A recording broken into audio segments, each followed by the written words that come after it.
I'm Missy Haggarty, CEO of All of Me & Company, food entrepreneur, and equestrian. I'm so excited. This is my debut episode of London Today. Over the next few months, I'm going to be covering topics that relate to you. In upcoming shows, we will talk fashion, home decor, DIY home projects. We will be cooking in the kitchen with some great chefs and finding out what's happening in the area. This week, we will be getting the inside scoop from the Western Fair, from rides, food, entertainment, animals, demolition derby, and my favorite, the rodeo. I remember going to the Western Fair as a young girl. You probably guessed it, but my favorite part of the fair was the animals. The Western Fair is celebrating its 142nd anniversary this year.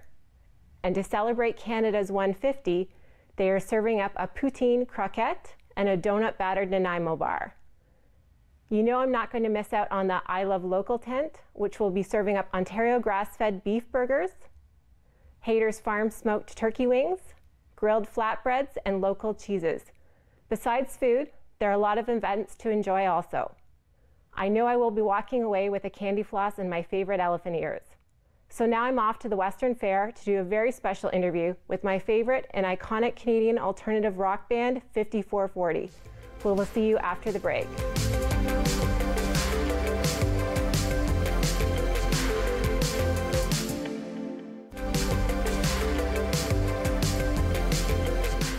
And we're back with legendary Canadian alternative rock band 5440. Thank you for being here, guys. You're welcome. You're welcome.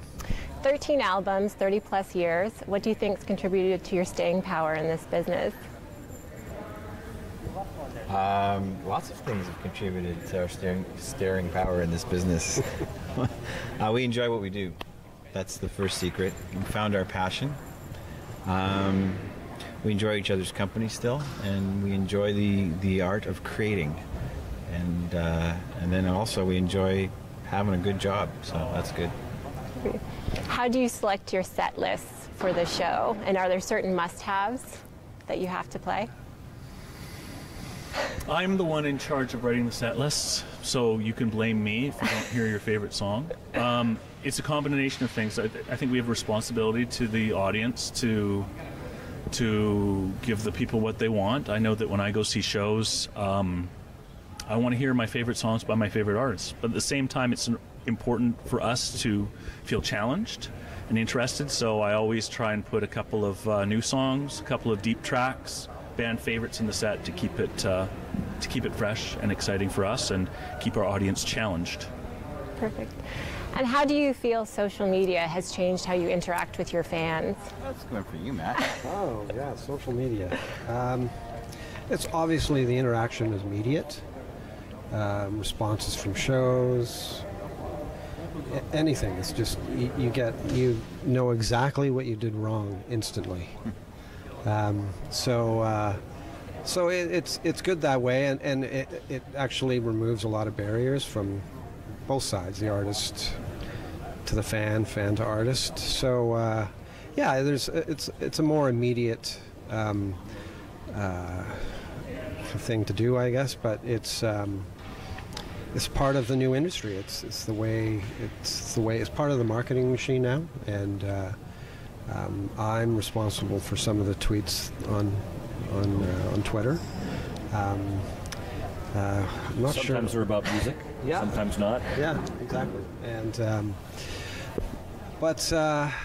yeah, it's just we have to do it, and it's a way for us to deliver our message directly and immediately to our fans. Perfect. And what were some of your musical influences when you were growing up? Oh, musical influences. I can speak for everybody here, I think. The Beatles, the Rolling Stones, Neil Young, and then a bunch of other artists in that era, 60s, 70s. And then kind of in the late 70s, we really looked hard at the punk rock scene in London and New York and elsewhere, and Vancouver for that matter, and very much influenced by that as well. So it's a combination of many different artists. Fashion-wise, it was Flock of Seagulls. Flock of Seagulls was big for Matt. Yep. Yeah. Dead or Alive. Dead or Alive, they were another huge fashion influence on us. Pet Shop Boys. I love the Pet Shop Boys, There you actually. go. Did you ever think you would be inducted into the Hall of Fame? I didn't know there was such a thing, honestly. When we started out, there wasn't even a Rock and Roll Hall of Fame in Cleveland. So we started out because we liked to make music and we wanted to just see what would happen. The fact that we got inducted into the Canadian Music Industry Hall of Fame is a great honor. It was a lot of fun. We had a great week. We met a lot of people that sort of everybody congregates because it's also a convention. Yep. So to sort of pick up with people that you haven't seen in 20 years, 15 years, 10 years, or you maybe seen 2 or 3 times, everybody all together all at once, it was very validating. It was kind of fun. It was good.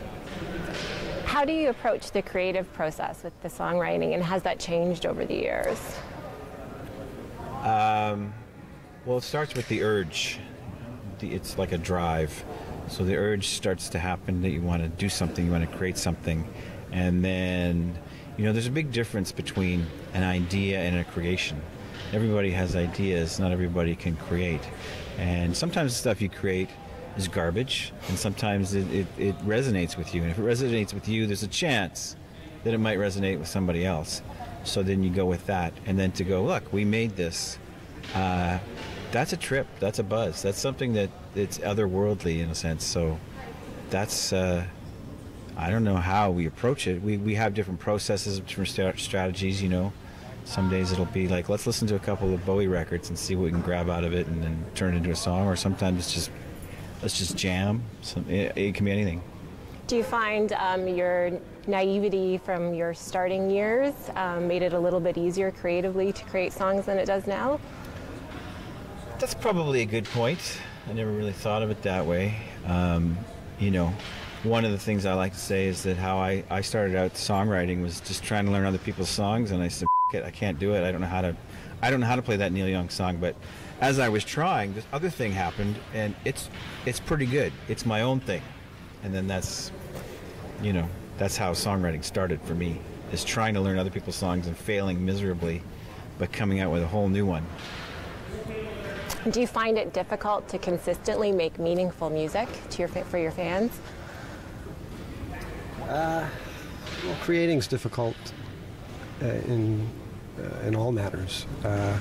Some songs can you can spit out quite easily, and they have meaning, and everything you kind of wanted to achieve with it came out, within a day. And then some songs, we've written songs where we've tried to put them on records for a couple of decades, and we still haven't found the right recording or the right version or the right record to release a song to people. So it's the meaning for us, I think, is if it has the meaning for us, then hopefully that will transfer to our fans.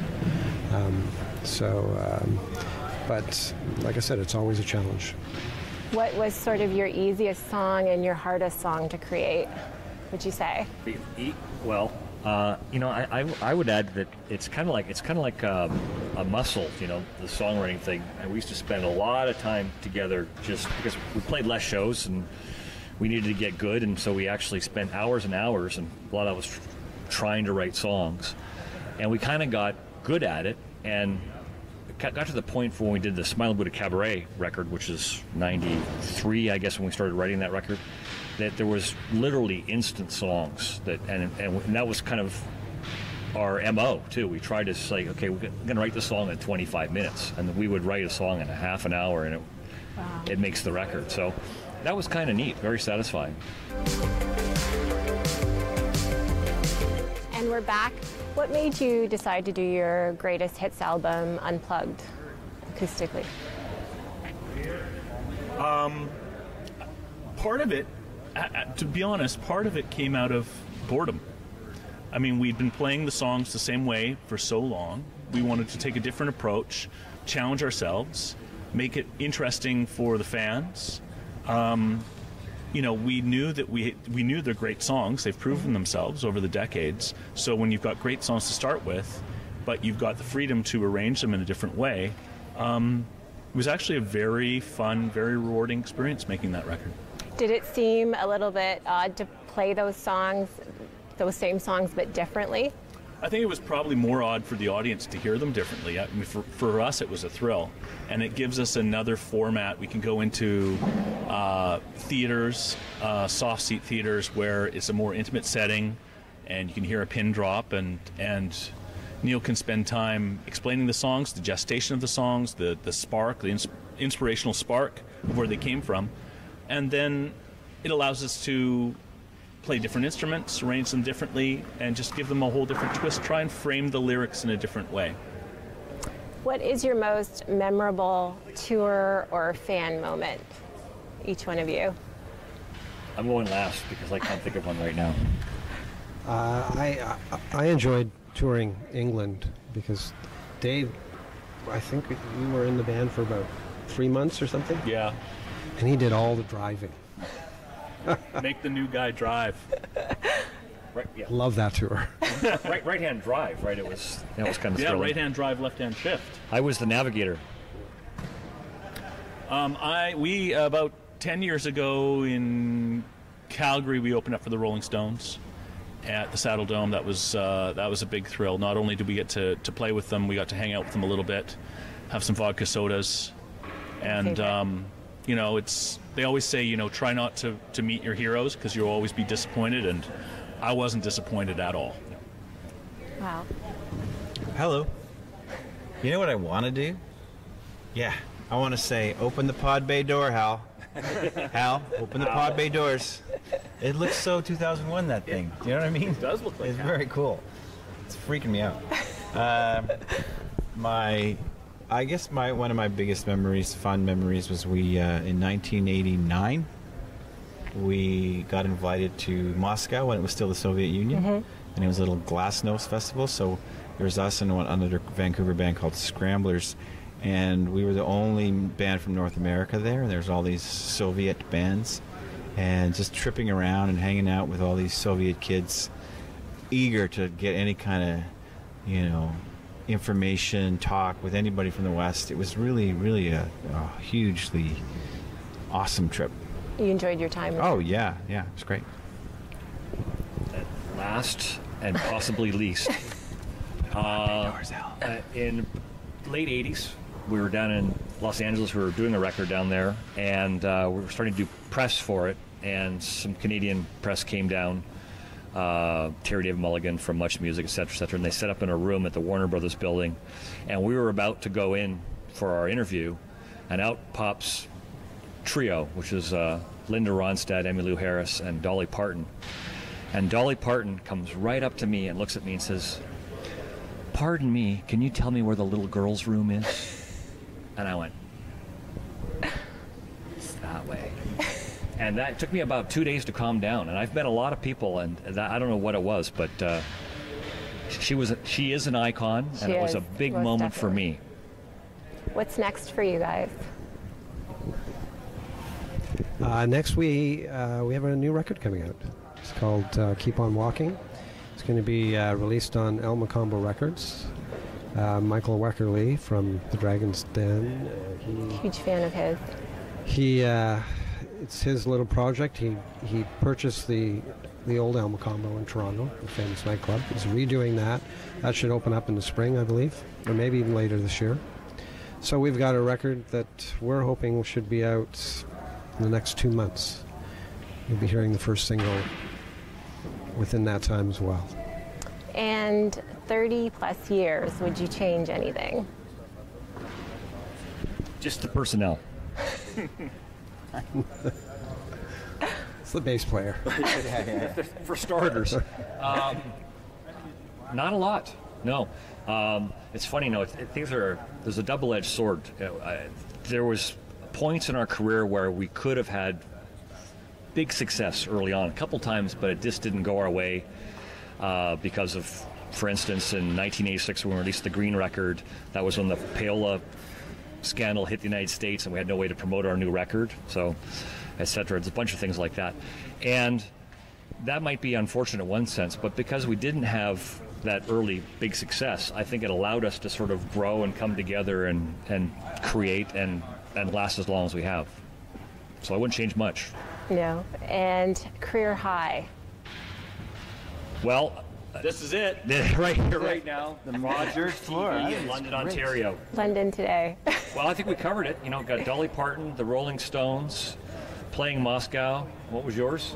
Britain. New bass player? Yeah, No, a new wait. bass player. And That's the career highlight. introducing the new bass player. Yes. That's it. Well, thank you very much for being on London Today with me. Oh, this is London today. Yes, Today is London. Okay, I get it. London Today. All right. Thank you. Thank you. Thank you. And we'll be right back. Oh my gosh, that was so exciting. One of my favorite all-time interviews. Look for us broadcasting from the Western Fair on Wednesday this week. I'm Missy Haggarty for London Today.